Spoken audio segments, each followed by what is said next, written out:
My husband overheard me tell my friend I know he settled for me and doesn't find me attractive. Now he's acting lower than my self-esteem and I don't know how to help. So, I have a friend, let's call her Anna, and she is an incredibly beautiful woman, and she could have her pick of men whenever she wanted to. She recently broke up with her boyfriend because she was out of his league, and he knew it too because he would act in insecure ways. Anna said that she didn't want to settle for someone less than the best, and she asked me why anyone would settle and brought up my marriage as a positive example of love. For context, my husband Alan and I are happily married high school sweethearts. He was heavily bullied in middle and high school, and when I moved into his hometown in sophomore year, I stood up for him. By the end of senior year, he had people he could call friends, and he asked me to prom. 10 years later, we are still happily married. However, I know that my husband doesn't find me attractive. I'm naturally taller and more muscular than the average woman, and it's a huge insecurity of mine. A year after we married, my husband drunkenly confessed that he didn't find me attractive. He prefers petite women with delicate facial features. But he was grateful for what I did and felt obliged to thank me, which is why he asked me out to prom, why we dated throughout college, and why he proposed. He still loved me very much but wasn't attracted to me. The next morning, he was hungover and had forgotten his confession. He doesn't drink much because he doesn't have a filter and tells the unvarnished truth. I felt crushed, but our marriage was very good otherwise.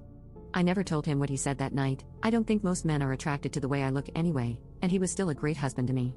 So being settled for isn't the worst thing in the world, and we're both happy. I explained all of this to Anna, and she was grateful for the advice. That night, Alan started crying. He was crying silently, but I woke up. I hugged him and asked what was wrong, and he admitted he overheard our conversation.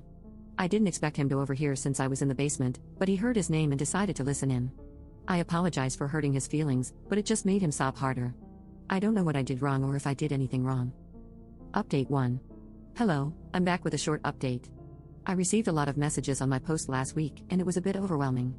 I want to say I am a people pleaser not just for my husband, but also for my friends and family. I want them to be happy. I love my husband and want the best for him. We had sessions of couples therapy, and he now has a personal therapist. It was surprisingly easy to find someone who suited us, but I did pay a lot of money for our sessions, and they left me feeling baffled. Our counselor was a no-nonsense but comforting older woman. We went through our life, discussing how he was bullied, how we met, how we married, and our careers.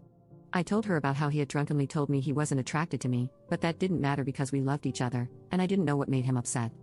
She asked us honestly if we wouldn't be happier as best friends but married to other people. Alan adamantly said no. She brought up affection, bedroom life, those things. We told her we had an active bedroom life with a couple of quirks and were very affectionate, etc., which she focused on. She basically said someone is lying at some point because you can't have all of those things together. She asked Alan to walk through his attraction, and he snapped and said he didn't want to talk about having disgusting or bad thoughts about me. It was a very long conversation afterward, and I'm still confused, but essentially he thought that anyone lusting or having those kinds of thoughts about me was bad, especially other people. He loved me for me. It wasn't even about me being his wife or me being a woman, or those common things. He thought anyone who had thoughts about me was bad and I should be protected from them. Alan told the counselor that I was too soft, gentle, and pure to think that there are bad thoughts about me and bad people. I've never heard that before from anyone. I told our counselor that nothing bad has happened to me. I was worried if Alan had trauma in his past that made him wary of others since he had been bullied so viciously in school, but he said that I was thinking of him again and I should think about myself. He said I still didn't realize that the world is scary for me. The counselor asked about any guilt he felt about attraction, and he broke down. A couple of years ago, I had intensive surgery, and Alan helped me with everything, even eating, showering, and getting around.